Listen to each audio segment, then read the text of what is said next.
In a world where currently we are getting shitty Star Wars spin-offs, House of the Dragon comes back and says, Happy Father's Day. Now I'm going to kick you in the nuts.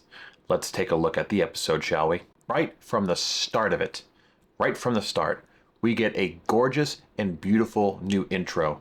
Same song and everything, but God, that intro with the woven tapestry, I had to rewatch it a couple times. I fell in love with it. It looked amazing. There were so many subtle details and beautiful setups, and it really kind of honed in the idea that buckle up, this whole season is going to be based upon vengeance.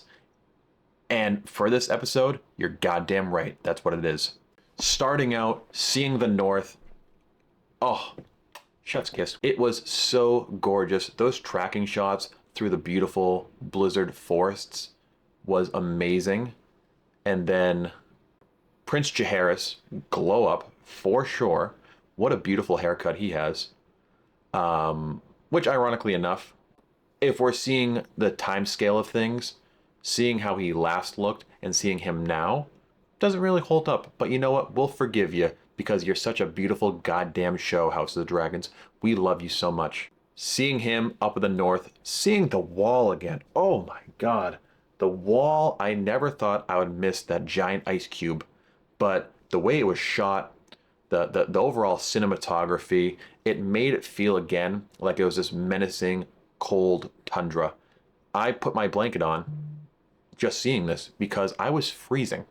I think one of the MVP scenes of this episode, one of many, was Jaehaerys and Cregan Stark, a new character we are introduced to, which, if you are familiar with the extended lore, you know how much of a fucking badass he is.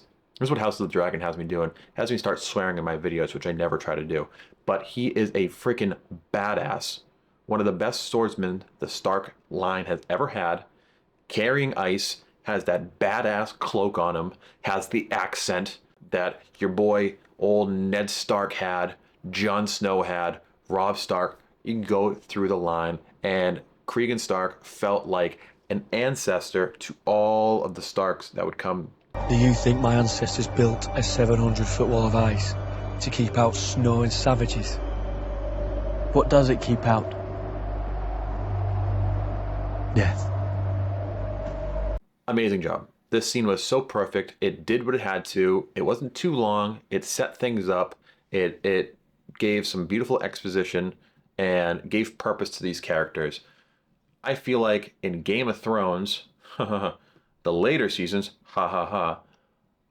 were so devoid of logic, and they would have these very smart characters talk, but instead now it was more about quippy dialogue instead of this beautiful woven dialogue.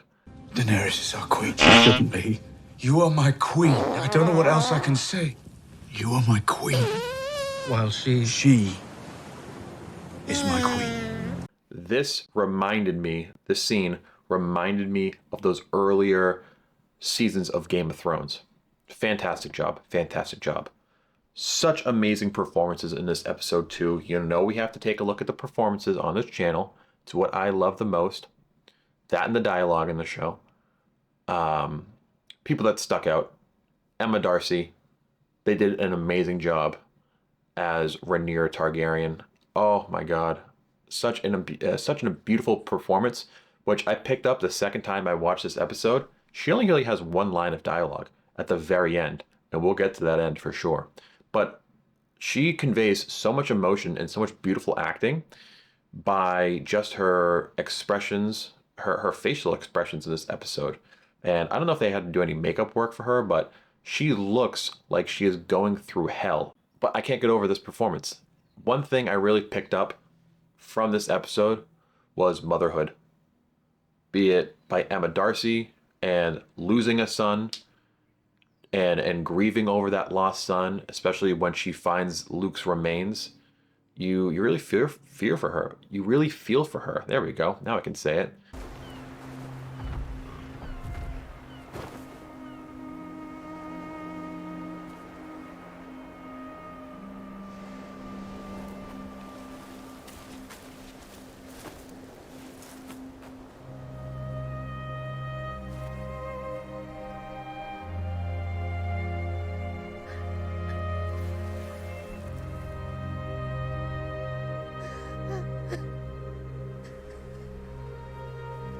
As someone that has never had a son, nor have I ever lost a son, I felt she conveyed such an emotion that it kind of got me choked up a little bit.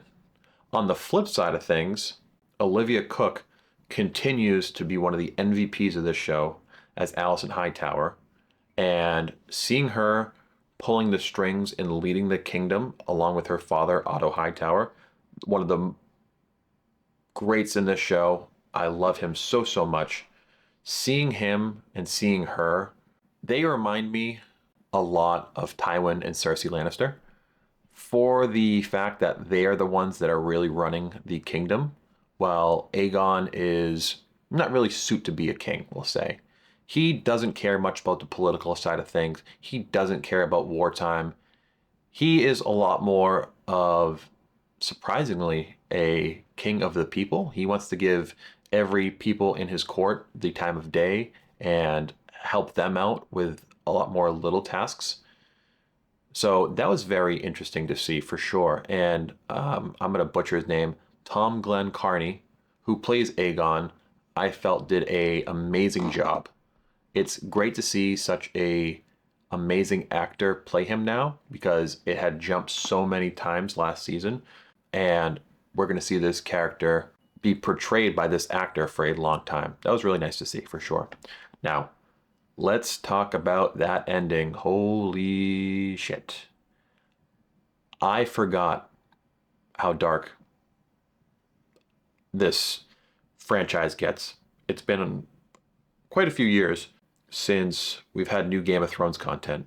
That ending scene where Helena is forced to pick which one of her children gets killed right in front of her, and us as the audience needing to hear that sent chills down my spine. I am very rarely speechless. My jaw was on the floor. It was insane, and such a great way to end an episode and get you excited for the next one. I am so excited the show is back. I can't even tell you how much I've been waiting for it. And after seeing that first episode, my excitement has tripled. I cannot wait to be back talking about the next episode next week. I feel like this is going to be an amazing ride. It's going to be an awesome roller coaster to go down to. And I want to know what you guys thought of the episode. I want to know how you are liking this compared to Game of Thrones. Do you like this better than Game of Thrones? Let me know in the comments section down below.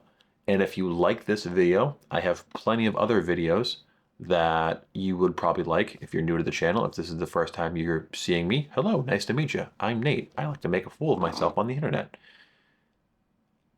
It would help out the channel huge if you could maybe leave a like, maybe a comment, or hell, if you could subscribe. I would love that so much. Until next time, guys, we're going to keep it brief today, but I love you, and I'll see you next time.